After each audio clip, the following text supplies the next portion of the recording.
یہ نبی کریم صلی اللہ علیہ وسلم کے امتی ہونے کا دعویٰ کرنے والے بڑے دھڑلے سے اعتراف کرتے ہیں کہ ہاں ہمارے معاشرے میں کرپشن تو ہے، کرپشن تو اوپر سے لے کے نیچے تک ہے، لیکن پھر بھی ہم امت محمدیہ ہیں صلی اللہ علیہ وسلم۔ کرپشن کس کو کہتے ہیں؟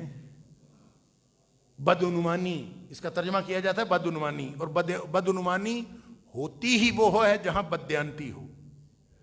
بددیانتی ہوتی ہے تو بدعنوانی ہوتی، لہذا یہ صرف کاروباری لوگوں کے اندر نہیں، ہر شخص چاہے وہ نوکری کرنے والا ہے، چاہے وہ کاروبار کرنے والا ہے، چاہے وہ اپنے گھر میں بیٹھنے والا ہے، اگر وہ اپنی ذمہ داری کے ساتھ، اگر وہ اپنے کام کے ساتھ، اگر وہ اپنے وجود کے ساتھ، اگر وہ اپنے اللہ کے ساتھ، اگر وہ رسول اللہ صلی اللہ علیہ وسلم کے ساتھ وہ خیر خواہی نہیں کرتا تو وہ دنیا کا بددیانت ترین آدمی ہے۔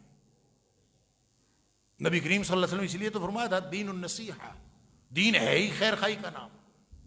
کس چیز کی خیر خواہی؟ اللہ کے رسول صلی اللہ علیہ وسلم فرمایا للہ ولرسولہ، سب سے پہلی خیر خواہی اللہ اور اس کے رسول صلی اللہ علیہ وسلم۔ آدمی پوری اپنا تن من دھن اس بات کے لیے قربان کر دے کہ میری خیر خواہی، میرا معاملہ، میری ہر صلاحیت اللہ اور اس کے رسول صلی اللہ علیہ وسلم کے لیے۔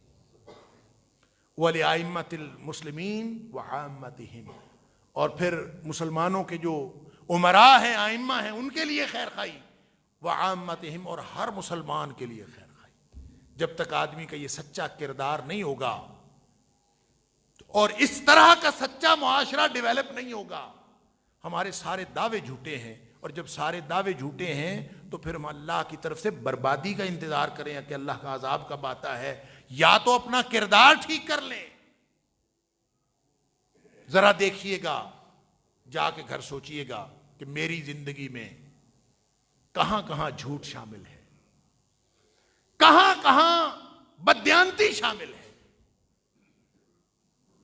تو پھر آپ اپنے اللہ سے کیا توقع رکھتے ہیں کہ اللہ کی طرف سے پھر بھی رحمتیں آئیں، پھر بھی خیر و برکت کے دروازے کھلیں۔